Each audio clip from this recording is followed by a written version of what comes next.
are a little bit underrated right now. I think they're a little slept on. I don't think they're a top tier team right now, but I think they have some serious potential as a roster, and their performance has impressed me. So they're my new KLA. Because I remember when KLA first arrived on the scene, I was like, watch these guys, they're going to be really good. And KLA, alas, didn't win that season because they weren't able to compete in the finals, but they would have. I guarantee you they would have won. I don't know if X1 have a win in the finals in them this season, but I think, you know, they going forwards could be a serious contender here in the league.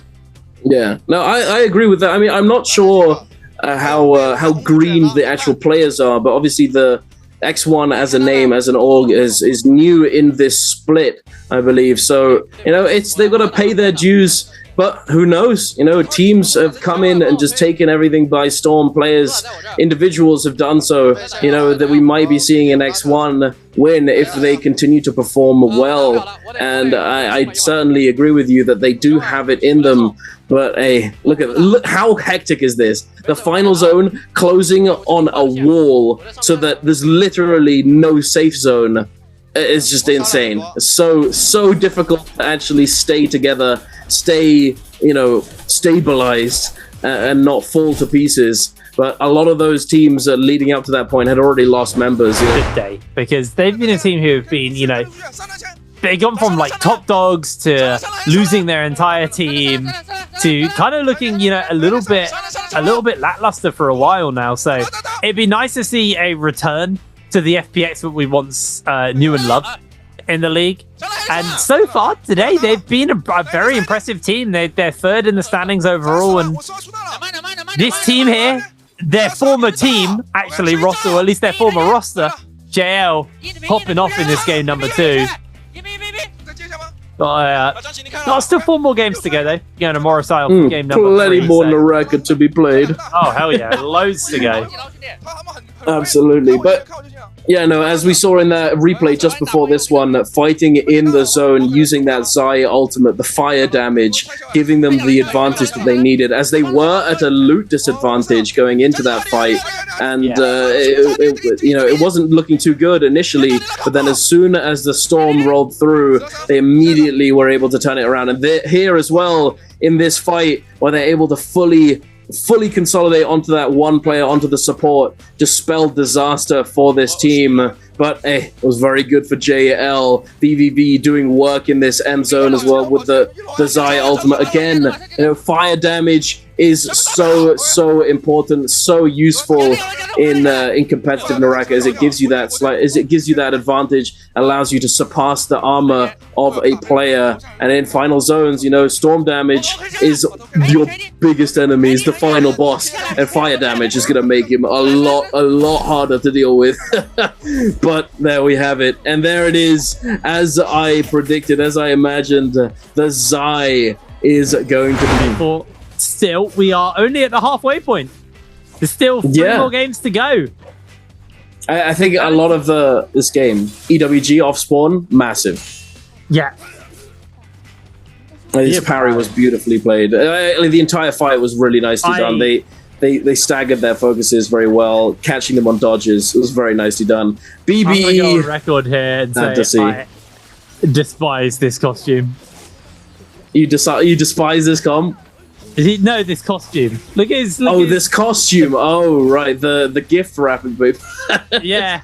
He looks like this is only gonna apply to people in England, so I don't know why I'm saying it, but it looks like someone on CBBS. I just like a presenter on CBBS. Nobody else is gonna understand what I'm saying there, but it was a kids show. But like young kids. The clown outfit. Yeah, I mean, it's kind of retro as well. I feel like that's what it was supposed to be. Yeah. But yeah, no, I get what you mean. I think it's kind of funky, but it's not what I would use for my character, I don't think. But EWG, taking a look at those highlights, not the Kurumi MVP. I thought just maybe we'd get the Kurumi MVP, but no, it is going to be going over. By the end of the next, there's 2 more games to go. So, you know, there is a world where, like, you know, that's a solid day 1. We see 70-point days being very, very consistent good here in the NBPL. So keep that in mind going forwards as we're just going to have a look at some of the replays of GG. They were a bit sleepy this game. We didn't really see them until the last moment, but there was a moment where I caught them towards the end and saw how geared up they were and was like, wait, these guys are stacked. And they used it so well. So well. And look at them having a good time just listening to them go, what? You get the parry, and when you got the nunchucks, you know, I always love to do it. You're like, what?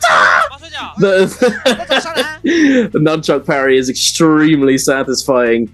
But yeah, just nice, solid team play coming out from GG here. And CJS coming in with the peel, peeling off that Takeda. And then I distinctly remember this though. The enemy Takeda here did a really good job. Oh no, wait, no, it was a different fight. Sorry, I'm thinking of a different fight between Takedas. But still, extremely good performance coming out from GG. And they managed to pick up enough kills to actually surpass BBE. Because if they hadn't managed to pick up the last few, BBE likely would have ended up becoming being MVPs. As those kills, if they hadn't picked them up, the BBE may have, and BBE would be the ones on your screen right now. But it is GG, clean Naraka, trying to catch this phantom step Kylan in the air, who's skywalking with the bow. Managed to find him, and there it is. It's just enough that no pressure. All three of them got max gold armor. 2 solos to deal with, and there it is. And looks as though it's going to be the Takeda coming in with the MVP for those players. Between those between those teams. So bad. It's not so bad, but if they want to get second or first, then they got to get a lot. Day, hasn't it? We see a lot of teams kind of pop off and then just do tragically. Like it's no one's been able to like fully show up, I guess. So yeah, I mean, JL has been very consistent. They haven't had pop-off games every game, but they've been pretty consistent. Yeah, I'll give you that. It makes sense as well. JL being the J Cup champions, or at least 2 out of the 3 of them were from the JL, or from the team from TE, the old TE from last J Cup. Bowder. Taking a look at these replays though. Bowder's you somehow staying alive in this situation, just sitting inside that Kurumi circle, very happy. Quick pistol shot, very nice, very flashy. And then this situation where they get aggressed on by JL, and then they just turn the fight. Was it? Wait, no, was it JL? I can't remember actually now. It wasn't JL, was it? I'm not too sure. But they get aggressed on by a team in the zone, and then they just fully turn it around. I think it was JL, now that I remember. But this end zone, very nicely done, especially considering that Peak went down randomly, trying to capture the Spirit Well, but he goes down. Regardless, they're able to find the resurrection, and he survives with blue armor all the way to the end, securing this win, the drop down into the Kurumi circle, send out those fan R&Bs. They're all extremely healthy. That was just, they just played it smart. Work smarter, not harder. And it's another Zai MVP. Same score, because they had bad games as well as their pop-off games, where JL, for the most part, had very, very solid, convincing games. They're the only team who won more than one day as well. MVP map today. So really, really solid coming in from them as we're seeing some of the final fights for that Spirit Well, but never got popped. Yeah, it never got popped. I think that might end up being the case moving forwards, where some games, some end games, we're just not going to see the Spirit Well actually go over to any of the teams. The teams are getting very, very good at contesting it now. The players just, no one team is actually going to be able to secure it. And we saw it earlier on as well in the game just before this one, that no team was able to get the Spirit Well then either. Wait, did he just yell GG? I think he might.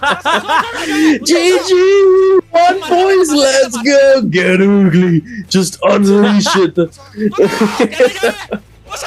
Bro, the delirium is setting in for you now. The what? Such an insane ending, man. I think he got a soul bloom and healed. Look, he's checking them for soul blooms to outlive. That is Oh my carnage. goodness. JL. It's a Tebby.